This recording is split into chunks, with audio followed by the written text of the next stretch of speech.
Salut les amis, salut les abonnés, comment ça va? Si c'est Fabien, avec sac à dos, liberté et découverte.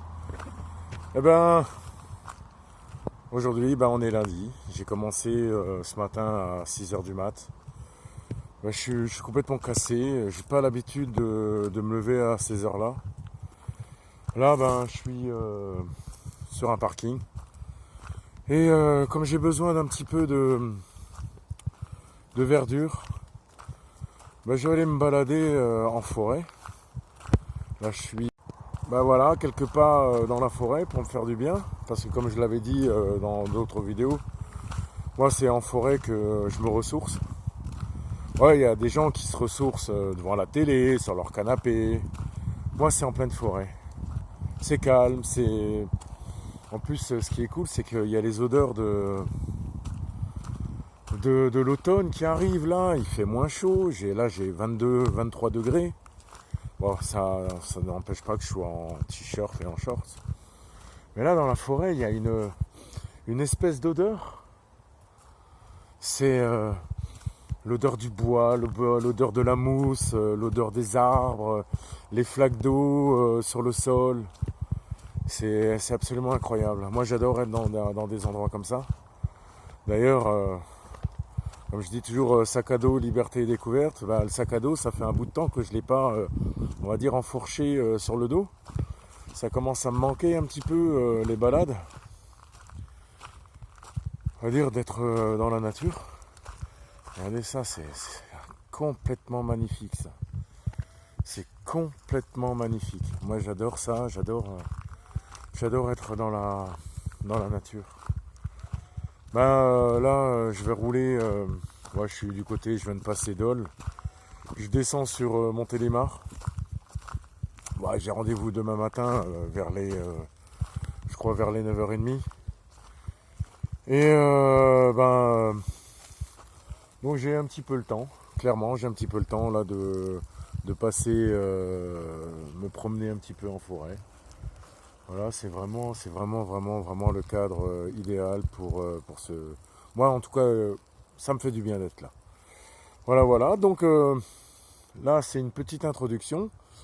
Je vais après, en fin de compte, je parle du cadre que je vais faire. Je vais faire la vidéo parce que j'ai fait un petit tri ce week-end dans mes commentaires. J'ai relu un peu les commentaires, tout ça et tout. Et c'est vrai que j'avais dit que je ferais une vidéo sur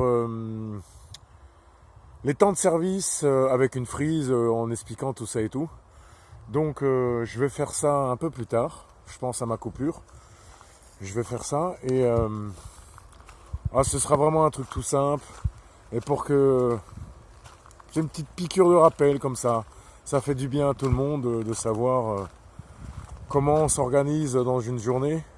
C'était surtout pour un ou deux abonnés qui m'avaient demandé de le faire, qui m'avaient demandé plus d'explications et je leur ai dit que j'allais faire une vidéo.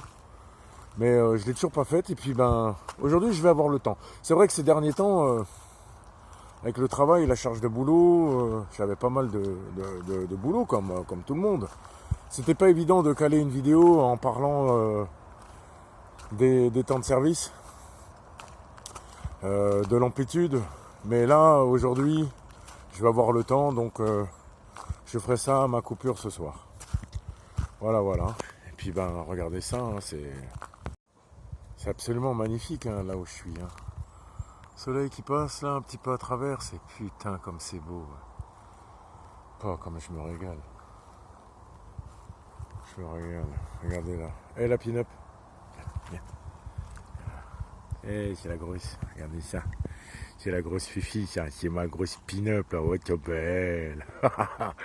Oui, t'es belle. C'est foutu encore des herbes là. Oh, c'est ma grosse chienne ça. Oh, qu'est-ce qu'elle est belle. Oh, t'es belle ma fifi.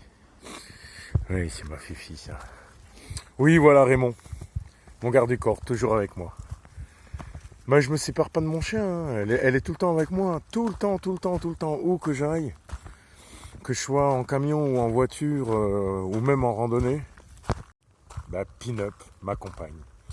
Voilà. Puis tu sais, hein, comme moi je fais de la randonnée et moi je suis en bivouac, Je dors en forêt, un petit peu dans des endroits, dans des endroits comme ça, là, comme ça, je dors là.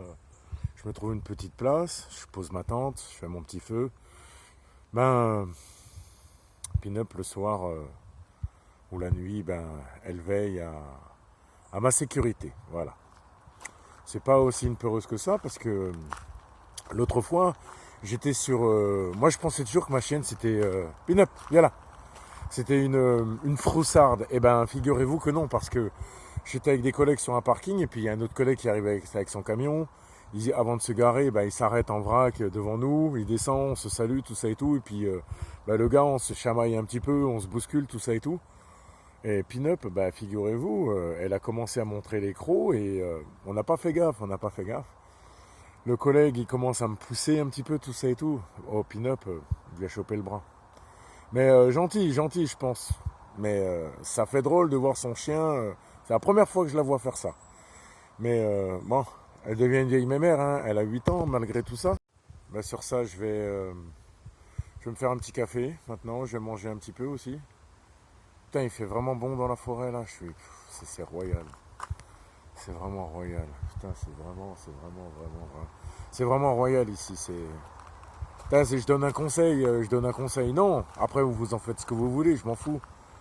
Mais allez marcher en forêt, allez prendre l'air frais comme ça. Vous allez voir, ça fait super du bien. Vous pouvez pas vous imaginer l'énergie qu'il y a ici. Il y a une énergie. Après, je vais pas rentrer dans le détail de l'énergie de la forêt, des arbres, des racines. Mais il y a une énergie qui émane et puis faut savoir la capter. De toute façon, on la capte sans faire attention, on la capte. Parce que, encore une fois, je le dis encore une fois, lorsque vous vous promenez en forêt, je sais pas si ça vous le fait ou pas, franchement, je sais pas, mais moi, quand je me promène en forêt, même si je fais des efforts, même si je marche, même si je crapahute, tout ça et tout, eh ben, je me sens bien, je me sens vraiment, vraiment bien, malgré qu'on fait des efforts. Mais ça, c'est cette énergie qui est dans la forêt, qui est les végétaux, qui est, je sais pas, je sais pas si vous connaissez la sylvothérapie. La sylvothérapie, c'est l'énergie que les arbres envoient à l'extérieur de l'arbre. En fin de compte, c'est vous faites un gros câlin. Imaginez-vous, vous faites un gros câlin à un arbre, vous l'encerclez de vos bras comme ça. Vous essayez de faire corps avec l'arbre, mais vous restez comme ça pendant une demi-heure. Bon, je sais, ça fait un petit peu bateau. Surtout s'il y a des promeneurs, choisissez un arbre, un chêne de préférence, mettez-vous dans la forêt, déchaussez-vous, mettez-vous pieds nus, au contact de la terre, parce que depuis qu'on a inventé des godasses avec du caoutchouc, on n'est plus au contact de ces énergies qui émanent de la terre. Enlevez vos bijoux, vos montres, vos colliers, déchaussez-vous, enlevez les chaussettes, mettez-vous pieds nus sur la terre et encerclez cet arbre, collez votre joue, votre front, l'autre joue, encerclez bien l'arbre, restez une demi-heure comme ça. Je peux vous assurer, les amis, je peux vous garantir que vous allez ressentir une espèce d'énergie, pas qui, on va penser, oui, elle va sortir de l'arbre, mais on la voit pas, on va la sentir. Et Pin-Up, viens là, viens là. Il y a des gens qui arrivent là et puis comme moi je promène mon chien sans laisse, eux ils ont leur chien et j'ai pas le collier à ma chienne là. Donc comme je vous disais, cette énergie de l'arbre, vous allez la capter et je peux vous garantir que l'énergie, la force que l'énergie de l'arbre qui va sortir, elle va s'imprégner dans votre corps. Je peux vous garantir, les amis, quelque chose de vivant, l'arbre, la sylvothérapie, l'énergie que ça amène, c'est quelque chose d'incroyable. Mais c'est incroyable. Bon, moi, je le pratique depuis des années. C'est pas que je le pratique directement à la sylvothérapie. Moi, je me promène beaucoup en forêt justement pour ressentir toute cette force-là. C'est vraiment quelque chose de merveilleux. C'est quelque chose de... Il y a pas de mots. Il n'y a pas de mots pour dire tout ça. C'est absolument... c'est vraiment fantastique. Voilà. Écoutez, moi, je vous dis à tout à l'heure. Là, je vais reprendre la route. Je vais me faire mon café. Je vais reprendre la route Et puis, j'espère pas avoir de coup de barre parce que, oui, comme je vous ai dit ce matin, moi je suis pas du matin. Ce matin, c'était réveil 5 heures pour partir à 6 heures moins le quart. Je peux vous dire, ça piquait les yeux, hein. Après, il y a des chauffeurs comme ça, il y a des chauffeurs. Et ça, c'est ce que j'ai dit l'autre fois à mon chef, là. Je veux dire, c'est pas que je suis pas chauffeur de nuit, mais que depuis 2 3 mois, on est habitué à des 10 heures, 11 heures, midi. Eh ben, partir en plus un lundi matin à ouais, 6 heures moins le quart, c'est pas évident du tout, hein. Puis là, la seule hâte que j'ai, bah, c'est de m'arrêter le soir. Voilà. Bon, ben, les amis, moi, je vous fais un petit coucou. Je vous dis à tout à l'heure. Et puis voilà. Pin-up. Salut la fille. Salut toi. Ouais, qu'est-ce qu'elle est belle. Voilà, petit café qui est en train de se préparer tranquillement avant de reprendre la route. Et puis, bah. Voilà, un super petit parking tranquillement.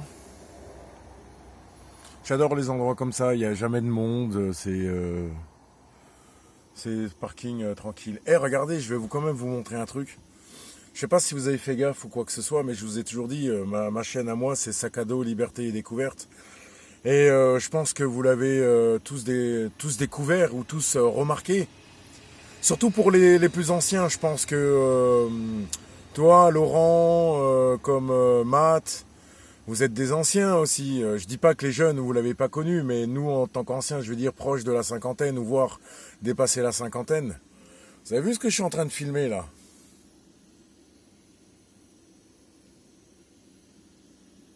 Ben, je filme tout simplement quoi?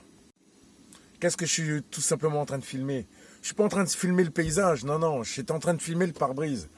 Ça fait à peu près, ben, avec les restrictions de l'eau, tout ça et tout, on peut plus passer au lavage, les camions, patati patata. Et quand moi je veux laver le camion dans ma boîte au Karcher, il y a toujours un camion qui est garé au niveau du Karcher, donc ben, tout court, ben, je ne lave plus rien. Et là, ce que j'étais en train de filmer, c'était mon pare-brise.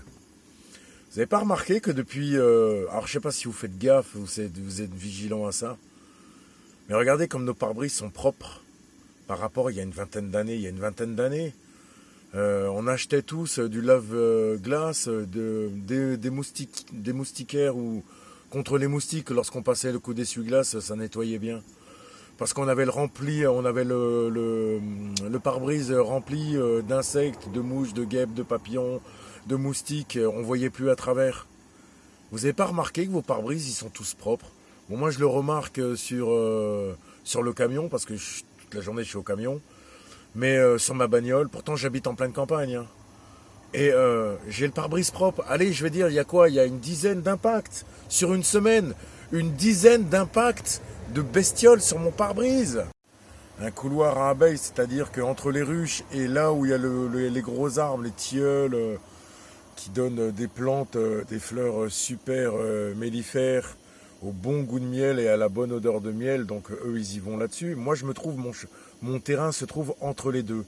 Donc avant que ces abeilles aillent sur les tilleuls, bah, ils passent déjà sur mon potager. Donc c'est pour ça que j'ai la chance d'avoir de super beaux légumes. Mais pas que ça déborde ça. Mais regardez, vous avez vu votre pare-brise? Il est propre, il est propre. On a vraiment un sacré problème d'insectes. Alors, est-ce que c'est lié au climat? Est-ce que c'est lié aux conditions d'agriculture intensive? Mais soyez vigilants, regardez. Donc la prochaine fois que vous avez... Après, chacun fait comme il veut, hein. Mais une abeille ou une guêpe ou tout simplement un pollinisateur et qui rentre dans votre véhicule, ouvrez la fenêtre, prenez un chiffon, n'importe quoi, ne les écrasez pas. Parce que déjà, on a nos pare-brises. J'ai un pare-brise, il fait quoi? 2 mètres 60 sur 1 mètre de haut. Voilà, regardez ça. J'ai le pare-brise propre. Donc il y a un réel problème de... Je ne vais pas appeler ça de la biodiversité, mais niveau insectes, on n'a plus rien. Et c'est catastrophique ce qui arrive, c'est catastrophique. Donc pour le moment, quand on va dans nos magasins, on a toujours à becqueter, on a toujours à bouffer, on trouve des légumes, tout ça et tout. On trouve beaucoup des légumes encore, tout ça et tout. Mais figurez-vous, vous avez tous remarqué que les légumes coûtent cher, tout ça et tout. C'est pas parce que c'est une question d'eau, une question Mais c'est de plus en plus difficile à faire des légumes, sachant qu'il n'y a plus d'insectes. Donc aujourd'hui, les courgettes grandes, qui sont grandes comme ça, là, la longueur d'un avant-bras, et encore, je suis très gentil, mais qui mesurent, je sais pas, 30 centimètres, avec un diamètre de 300. Payer ça, ils disent le filet de 1 kg, 3 euros, ouais, pratiquement 4 euros. 4 euros, même pas 1 kilo, parce que prenez le filet, je vous assure les amis. Attendez. Ça y est, le café il est fait, donc j'ai coupé tout. Prenez le filet de ces courgettes. C'est marqué le kilo. Allez prendre votre filet. Allez le peser dans les magasins. Vous verrez que vous aurez 700, 800, allez peut-être 900 grammes. Mais le kilo, il y sera jamais. Parce que si vous regardez bien, chaque courgette fait à peu près 300 grammes. Donc on en met 3 dedans, ça fait 900 grammes. Donc il n'y a jamais 1 kilo dedans. Et vous payez ça à plein tarif. Donc comme je disais, pourquoi les légumes sont de plus en plus chers? Pas parce qu'il y a un manque d'eau, pas parce que le climat, pas parce qu'il y a eu trop de pluie, pas parce que pour X excuses. Non, non, non, non, c'est pas pour ça. Mais ça, BFM TV, CNews, TF1, France 2, France 3, et ça, ils vous le disent pas. Ils vous le disent pas pourquoi c'est cher. Ils parlent de l'inflation. Mon cul, oui, l'inflation. Il n'y a plus de bestioles qui sont là pour polliniser. Aujourd'hui, il y a des entreprises, des maraîchers. Je connais un maraîcher pas loin de chez moi. Fait pousser des courgettes et ramasse ces fleurs mâles pour aller polliniser à la main, au pinceau, les fleurs femelles pour avoir des légumes. Mais le travail, le temps qu'il passe à faire ça, ces légumes, il les vend peut-être 2 fois plus. Donc oui, on dit que c'est l'inflation pour un maraîcher qui pratique lui-même sa production. Mais non, c'est pas une inflation due à l'économie du marché ou quoi que ce soit. C'est tout simplement dû parce qu'il n'y a plus d'insectes pollinisateurs. Regardez vos pare-brises, regardez comment ils sont propres. Je vous ai dit, il y a une vingtaine d'années, on achetait les 5 kilos de lave-glace. Putain, il y a un nom qui parle lave-glace démoustiquant, ouais, démoustiquant, qui aidait à nettoyer le pare-brise suivant la saleté qu'il y avait. Regardez le pare-brise, aujourd'hui, ils sont propres les pare-brises. C'est catastrophique. Moi, je vous le dis, c'est catastrophique. Là, aujourd'hui, 2023, vous allez voir 2027. C'est dans 3 ans. Hein. Bon, allez, 4 ans. Et je dis que l'année... parce que dans 98 jours, on est à Noël. Donc, allez, plus 7 jours, on est Nouvel An. Donc, dans 105 jours, il reste 105 jours avant 2024. 2027, vous allez voir. Oui, je sais, en même temps que la fin du mandat à l'autre cloche. Mais ça, c'est encore un autre débat. Donc, soyez, je parle toujours pour moi, mais maintenant, la petite araignée, le petit moustique, le petit abeille ou guêpe qui rentre dans votre maison, il ne faut pas le tuer, il faut le laisser parce que s'il n'y a plus d'abeilles aujourd'hui, on a encore la chance d'avoir des pollinisateurs qui peut être l'abeille bleue. Je sais pas, c'est une espèce de grosse abeille là qui est large, grosse comme ça là, ouais comme ça là, qui fait on dit l'abeille bleue mais elle est noire finalement. Mais pourquoi dire l'abeille noire alors qu'elle est bleue? C'est encore une question de l'abeille noire, ça ferait peur, ça ferait penser à la veuve noire, à l'araignée. Donc on a dit l'abeille bleue. L'abeille bleue c'est une nouvelle abeille, elle existait déjà il y a une quarantaine, cinquantaine d'années, qui a disparu. Et puis aujourd'hui, comme par hasard, on la revoit aujourd'hui. Elle fait exactement le même boulot qu'une abeille traditionnelle. Donc ça, quand vous la voyez dans votre jardin, je pense que toi, Matt, t'as déjà dû la voir dans ton potager, la grosse abeille noire, bleue. Eh ben voilà, on a encore des pollinisateurs. Malheureusement, ils font plus le travail d'une abeille, mais ils font le travail, ils pollinisent. Mais pas à grande échelle comme les abeilles. Ben voilà les amis, écoutez, je vais pas plomber l'atmosphère, mais soyons conscients de tout ça. Bon, moi je suis conscient de tout ça parce que ça fait un petit peu partie de ma deuxième passion, qui est le maraîchage, qui est les plantes, et auquel je vais vivre de tout ça dans pas longtemps. Là pour l'instant je suis encore chauffeur, ça me plaît bien d'être chauffeur. Mais à y réfléchir, et puis on voit... après, je sais, j'ai une façon de dire les choses, mais il y a de plus en plus de cons sur la route. Là, il faut faire attention à tout. Là, ça commence à me gaver, ça aussi. Quand tu arrives dans les entreprises, les entreprises sont plus aussi sympathiques qu'on pourrait le croire. Jamais content. Bon, Après, je sais qu'il y en a certains qui font de l'inter, où c'est pas pareil, d'autres, voilà, mais moi je fais toujours de la même ligne, ça commence à me gaver aussi. Voilà, voilà les amis, bon écoutez, j'arrête de vous tenir la grappe là aussi longtemps que ça sur des petits problèmes qui paraissent bénins, mais qui ont une très très grande importance. J'espère qu'un jour, beaucoup de gens auront conscience qu'on est à l'aube d'une, comment dire, d'une extinction. Pas humaine, mais de bestioles. On est à l'aube là, c'est dans pas longtemps. Allez, on va dire dans 30, 40, au pire 50 ans. 50 ans, j'ai eu le 14 septembre 49 ans, donc dans 50 ans j'aurai 99 ans, donc je pense plus être de ce monde-là. Mais je sais pas ce qu'on est en train de lancer, de laisser à nos enfants, mais faut se méfier. Bon, voilà, voilà. Allez, j'arrête d'avoir les idées noires comme ça et tout. Et puis bah, je vous dis à plus tard. Ciao les amis.